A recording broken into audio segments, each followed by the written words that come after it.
Hi, welcome to the Shepherd Podcast. I'm your host, I'm Pastor Chris. Thank you for joining me today. The podcast is a way to help you get to know some people here at Shepherd, our church, school, and childcare. Great people here, and I am thrilled to introduce you on this podcast to your new pastor, our brand new associate pastor, Andy Johnson. Pastor Andy, welcome to the podcast. Thank you. I'm happy to be here. Looking forward to it.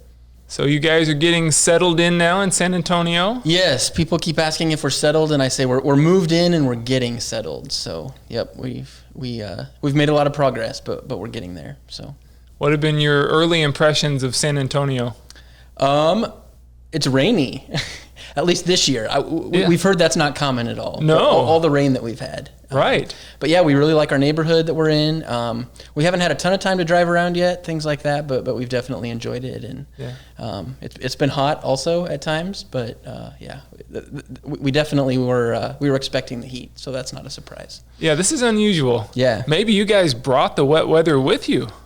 We could have, I guess. Yeah, I heard not to plan on this normally. Right. It's and yesterday and today, surprisingly cool for July in San Antonio. So, It is. So you all are here. Who all is a part of the family? Yeah, so the team, the group. So it's myself, of course, and then my wife, Kara.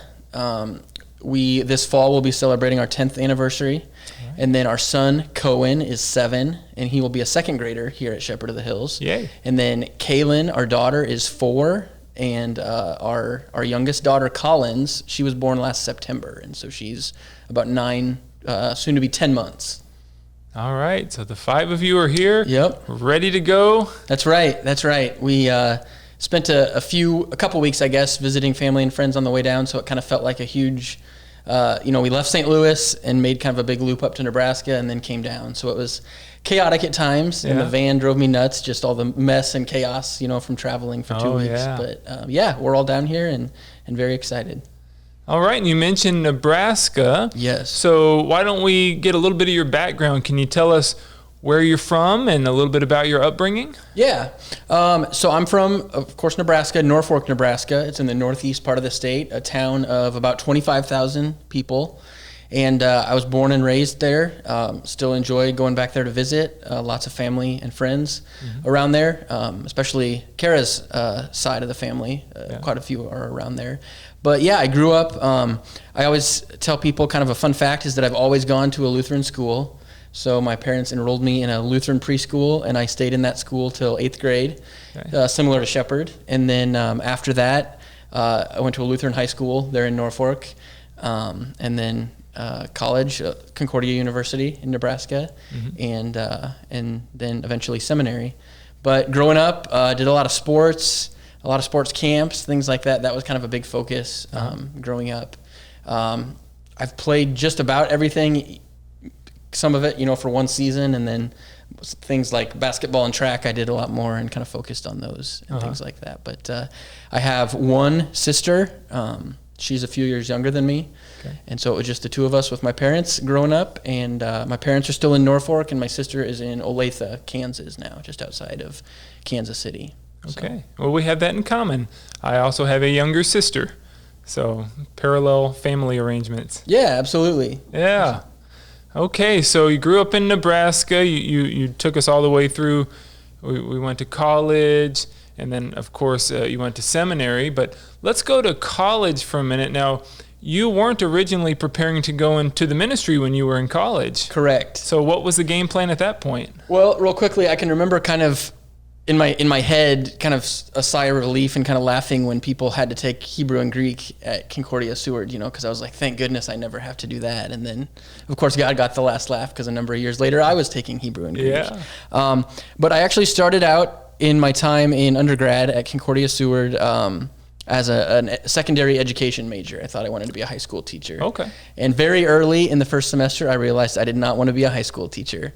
And a roommate of mine from across the, or not a roommate, someone that lived across the hall, he was a graphic design major, and so getting to know him, I had kind of seen some of the projects he was doing and assignments and things like that, and I was interested in that, and kind of looking back, I had done a lot of drawing and design type things growing up just for fun. Okay. And so I'd never really considered art as like an actual career, but through those events, I decided to switch my major to graphic design, and it was a good decision. I met my wife Kara; she was a graphic design major also, and so we both have graphic design degrees, and it's kind of fun to get to talk that lingo a little bit with her, and we know what each other's talking about. Where sometimes if we talk about certain things, design things with people, they might say, "What are you talking about?" That they don't understand. But her and I both majored in graphic design. And have degrees in that from Concordia. Okay. So graphic design, for people who aren't familiar with what that means, what does a graphic designer do? What would be some careers precisely that would lead to? Yeah, there's more than I originally realized even. So at Seward, at Concordia Seward, to be a graphic design major, you have to take all the fine arts classes. And so classes-wise, we took like painting and ceramics and different things like that. Okay. But then as you get going, the graphic design part of it focuses typically, not always, but typically more specifically on the computer design type things. And so if it's designing a magazine or a newspaper ad or a poster or different things like that. And so careers, there's going to be some I'm not even thinking of, but it could be like package design for what what a box of Kleenex looks like, or different things like that. As far as package design, it seemed like in class we were always talking about what Apple was doing, because they were doing pretty cool package design type stuff. Yeah. It could be working for a newspaper, just doing ads. I did that a couple summers. I worked for a newspaper and laid out ads and put ads together. It could be working for like a print shop. Doing like running a copy machine, or designing, wedding invitations or birthday announcements or different things like that. So there's quite a bit you can do with it. Yeah. And I think some people that are graphic design majors even go into like interior design or home design, different things like that. Okay. So now you mentioned that you and Kara met in college, both graphic design majors. Can you tell us a little more of the story, how you met? Yeah. So she was a year behind me in school. There's not that much of an age difference actually, but she was a year behind me in school. And so since I started out as an education major, at times I was taking like catch-up classes kind of, to get caught up to. And so that's how we ended up in some of the same classes, even though she was a year behind. And when there's art projects, there's, late nights in the art building trying to finish projects and things like that. And you get to talking and stuff like that. And God brought us together, and the rest is history, I guess. So. Yeah. Yeah. Those long projects that go into the night, you feel each other's pain. And you kind of bond through those. So, yeah, absolutely. Great. So after college, what happened after that? Where did you go? What did you do with your life? Yeah, so after college, of course, I was looking for a job, and one of the first, what I thought were decent jobs that opened up was in a town called Kearney, Nebraska. Okay. And it's about 3 hours from Norfolk, a couple hours from Seward, where I had gone to college. And so I graduated. Technically, it took me 4.5 years to graduate, but so I graduated a semester before Kara did. Okay. So I moved out there and took the job, of course. And it was at a print shop, and I enjoyed parts of it, and then other parts of it, since I was the new guy, I was the one to typically run copies and print things off for people. And so there was a little bit of frustration there, just on not doing what I thought I had earned this degree to do all these great things, and I didn't feel like I was doing that necessarily. Right. But through that, I think God was just kind of starting to get me to think like, this isn't really what I have in mind for you, And so about a year after I had started there, I wasn't actively looking to change jobs, but if something came along, I was like, I'll pursue it and see what happens. And I can remember sitting in our little apartment there in Kearney, and just kind of on the computer. I wasn't even like looking at job postings, but something came up with a non-denominational nonprofit ministry there in Kearney. And reading the job description, it really didn't necessarily sound like me. It wasn't experience I had, different things like that. But it was, looking back, it was obviously God telling me like, well, you should apply and just see what happens, And so I applied and went through the application process, and I ended up getting the job. And again, I was kind of like, well, I don't feel like I'm qualified, but I got the job. And it's a ministry that does high school assemblies. They travel around the United States and they do high school assemblies. And it was through that I was the only Lutheran that worked at for that organization. And that was kind of my first time, not completely, but kind of being outside of my Lutheran bubble. And so that was very healthy for me to just see how different people worshiped, how people lived out their faith, to see that not everybody kind of goes through the Concordia system, to go to school and things like that. And it was through that God really got me. He kind of woke me up, I always say, and helped me start to take my faith much more seriously and my relationship with him much more seriously. And so again, through this job that I didn't feel like was for me, or I wasn't necessarily qualified, but it appealed to me. Yeah. And God was obviously pulling those gears and directing all those things to get me there so that he could start getting my attention more and getting my heart more. And then eventually, so I did that for 3 years. So now we're 4 years after college. And that job started to require more travel for me. I had been back in the office doing a lot of the planning and the scheduling of the events, but it was starting to require a little more travel, and we were starting to have kids, and that didn't really work out for me or for Kara, being at home alone. Yeah. And so I switched jobs again, and I worked for a corporate clothing company that's based out of Kearney, Nebraska. And so I did I feel like I never really had a job description there. I did a number of things, some scheduling and planning as well there. And so that's where I was for 2.5, 3 more years before going to St. Louis and to the seminary there. So okay. Big question pastors often get asked is, how did you know you wanted to be a pastor? Yeah. So through that job with the ministry, I started to get more involved in things at church. And then the more we got involved, one of the pastors there at that church kind of started to pull me alongside and get me to lead more things and be involved in more things that at first I definitely felt, again, not qualified for, or like, why is he choosing me to head up this outreach board or different things like that. And the more that he kind of told me, like, you can do this, and then the more that he just kind of did that and I experienced it, I started to just see and understand that, like, this would be something I could see myself doing for a living and making a difference. And so it was through all that and looking back, people like my grade school principal, I can remember, and different things like that, used to tell me, like, I think you'd be a great pastor. Yeah. And there were times where I thought, well, that's really cool. And then there were other times where I kind of rolled my eyes and said, well, why would I want to be a pastor?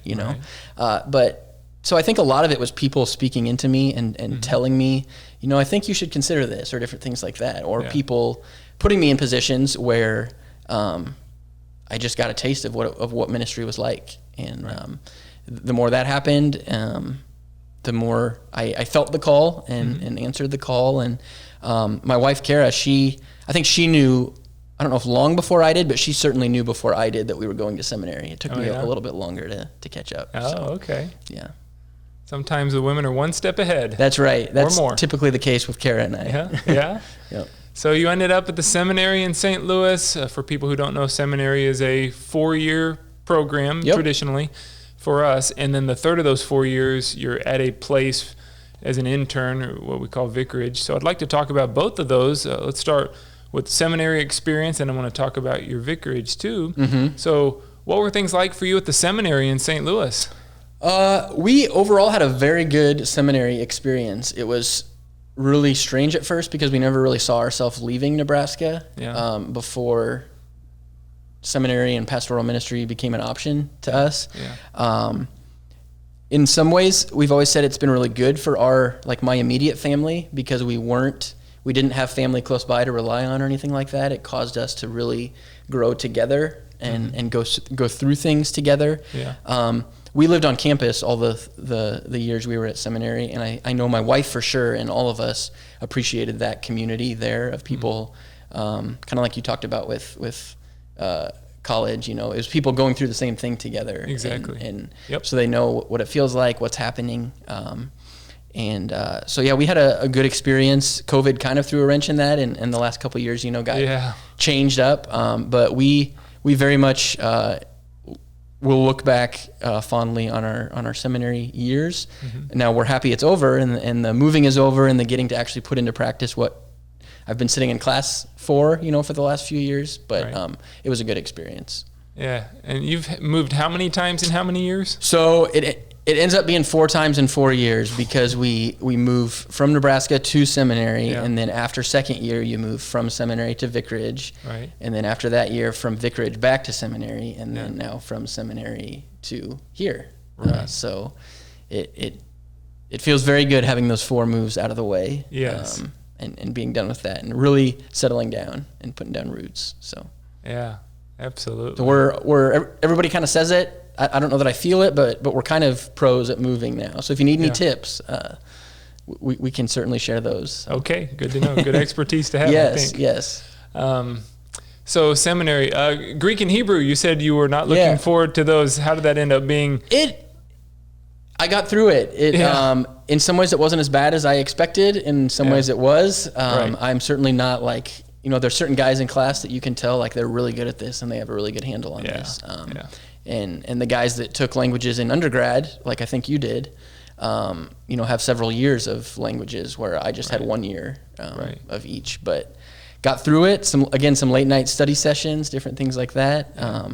And I can see the benefits of knowing it and knowing enough to really dig into the Bible in the original languages and to kind of see what more we can learn from it in those things. Yeah. I'm definitely not going to be leading any Hebrew or Greek classes anytime soon. You don't want to learn from me, but it was helpful for me to learn those. So yeah, I've always thought Greek and Hebrew was probably the hardest thing I did academically. Yeah.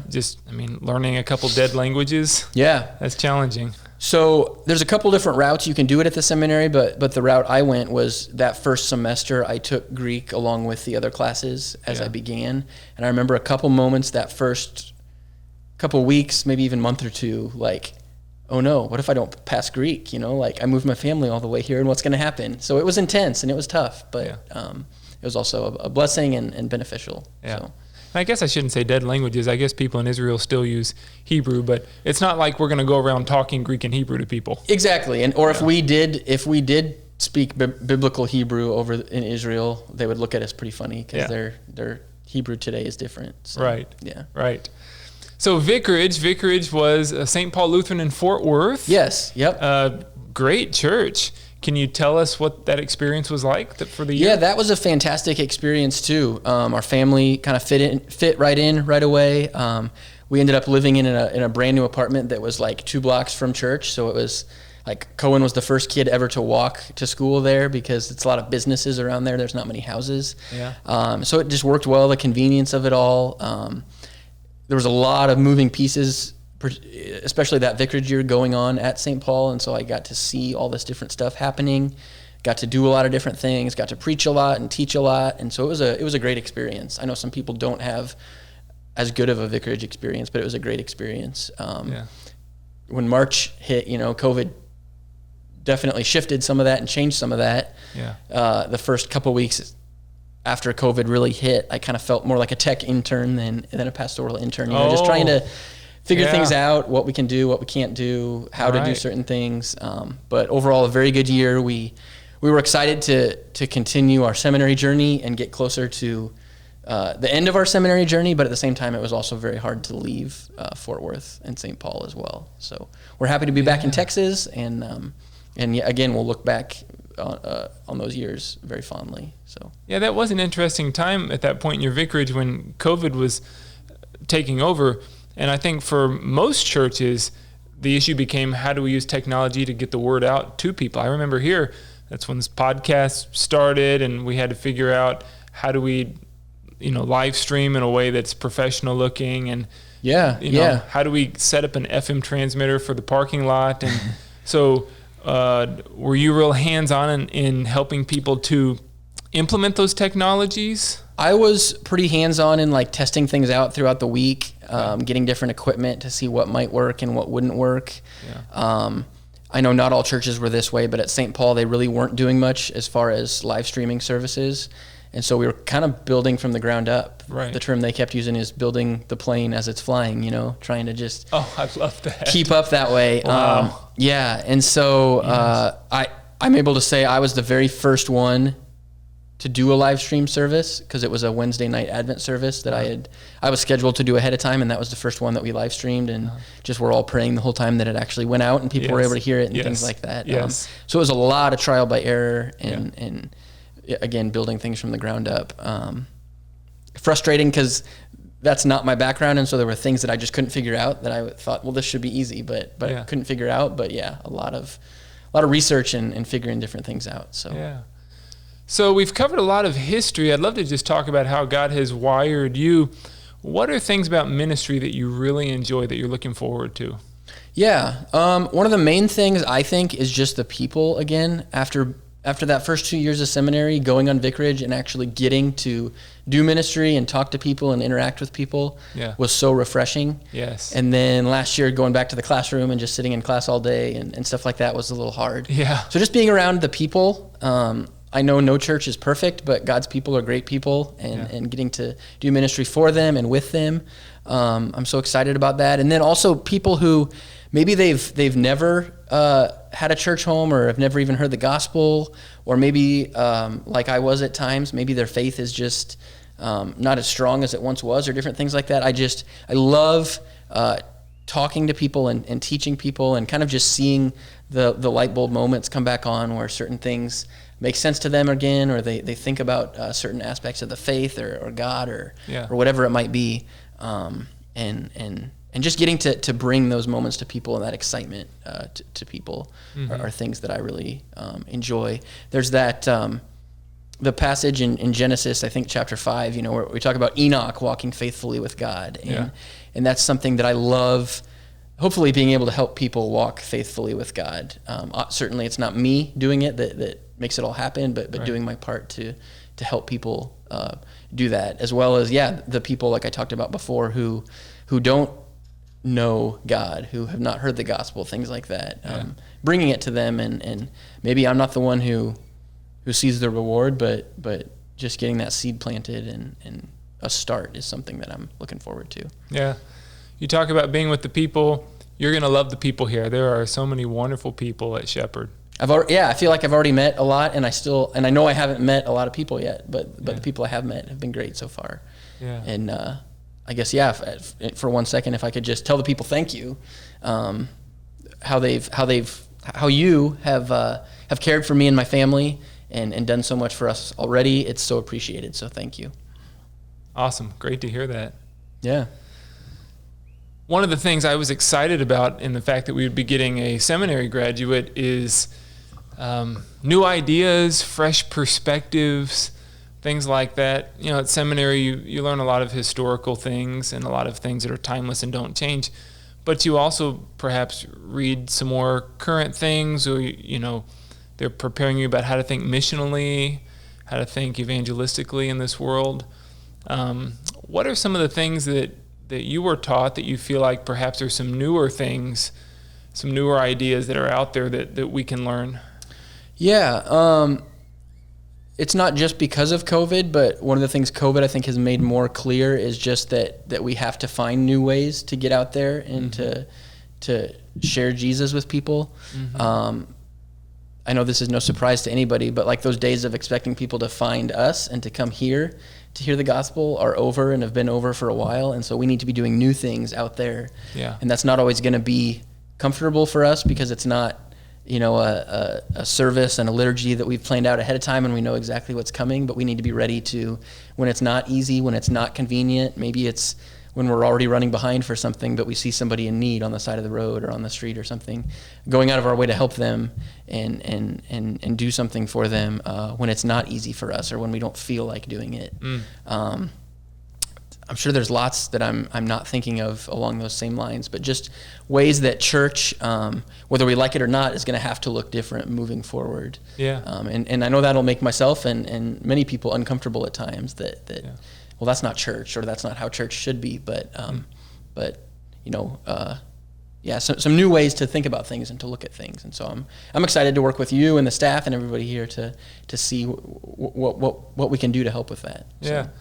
Seems like in this new era, there has to be some sort of a balance between what happens here on this campus. I mean, my goodness, we're investing in this wonderful new facility, so what happens here is going to be important, but I also hear what happens out there is perhaps going to be even more important, because the culture, the world is not just banging down the doors of the church saying, let me in, I'm here. But we've got to go out there. So any thoughts on how a church maintains that balance of, you want good programming activities, you want to feed souls here, but it can't be just that. So it's got to be both. So I'll admit, by nature, I like my preference, if I could have it any way, I'd love to like sit in my office and prepare that way. But I know that doesn't work, And so, I think by nature, at times, I would love to just stay on campus and expect people to come to us and make that happen that way.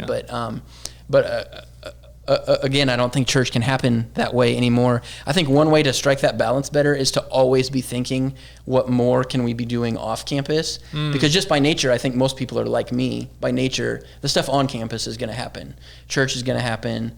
We're going to spend time, preparing our sermons, different things like that. And that's going to happen no matter what. And so if we're always trying to think of, well, what should I be doing or what could I be doing off campus, that's going to help us get more balanced versus just spending all our time here preparing for Sunday or different things like that. So. For our listeners, and I know our people want to really support you and your family as you're getting started, what are some ways that our audience can be praying for you as you begin your ministry? So Kara and I are a little bit unique from some seminary families because we did have some work experience before going to seminary. Sure. But at the same time, with 3 kids, it's certainly going to be different, kind of getting into that routine of, me at work during the day. For the time being, she's going to be home with the girls while Cohen's at school. And so we would just appreciate everyone's prayers as we find that balance, help us to have patience with everyone as we get into our new routine and our new normal. And, I feel like I have some good experience both outside of ministry and also in ministry, but at the same time, like I've never really done this before. And so grace and understanding for me also would be well, because I'm learning too as I go through this. And I do have some great ideas that I think are great, but they might not be great ideas. And time will tell, whether they are or not. And so I appreciate grace, and understanding and forgiveness as we go, and also just prayers for our family for this to really feel like home. And it's already even started to feel like home, but just continued prayers for that, especially for our kids and for Kara. Sure. Okay. So we'll be praying for your family as you continue to adjust. You mentioned the ideas. Hey, you have to start somewhere. That's right. You have to start with ideas, and it's better than not having any ideas. That's right. Absolutely. Absolutely. And that's one thing that I continue to pray for. And I think another prayer request would just be for continued vision and inspiration for myself, for all of us here at the church, that it would be God doing the leading and not us coming up with our own great ideas, but what God is telling us to do and how God is leading us to reach out and to, like we were talking about, do more community involvement and outreach and different things like that. So, So let's look down the road. Let's say 5 years. What do you hope to look back on 5 years from now about your ministry at Shepherd? So I'm typically somebody who likes jumping in right away, getting involved, doing things, which is a good thing, I think. But also, I hope in 5 years I can look back and know that I took the necessary time to get to know the people of Shepherd and of the San Antonio area, and to just talk with people and get to know them, so that I can better understand them and how to serve them, and also not rush into anything at the expense of my family or time with them or taking them for granted. I hope 5 years from now, all my kids obviously are in the school and enjoying that, and I'll be thrilled just when Cohen has the same classmates for 2 years in a row, because he never has. So that's one thing I'll just be thrilled about. Jokingly, I'll be happy to not see another moving truck for 5 years, looking back in 5 years. And really just seeing God at work. I know there's going to be lots of times where I feel inadequate, like I feel like maybe I'm not the right person for the job, different things like that, but those are the times where you can really see God at work, and that he's the one who's been doing the work versus setting lower standards and thinking that I accomplished it all on my own. Right. So right. I'm just so glad the Lord has called you here. He has equipped you. He's prepared you through a variety of life experiences. Yeah. And He's going to provide for you and for your family. I pray He'll also provide you guys great joy in the ministry, because there's much joy to be found. Yes, and I have no doubts about that. I trust that, yes, He will provide us great joy. And I know I've said it before, and I said it when we visited, different things like that. We just do feel so blessed to be here and see how God has been at work through all of it, leading us here to Shepherd. So we're extremely excited and so thankful to be here. All right, let's do it. Yeah, let's get started. Yeah. Well, Andy, thank you so much for being a part of the conversation with me, and I'm looking forward to seeing your ministry and what God's going to do through you. Thank you. Absolutely. Thank you so much for watching this episode of the Shepherd Podcast, a great opportunity to get to know Pastor Andy, and I encourage you to find an opportunity personally to get to know him.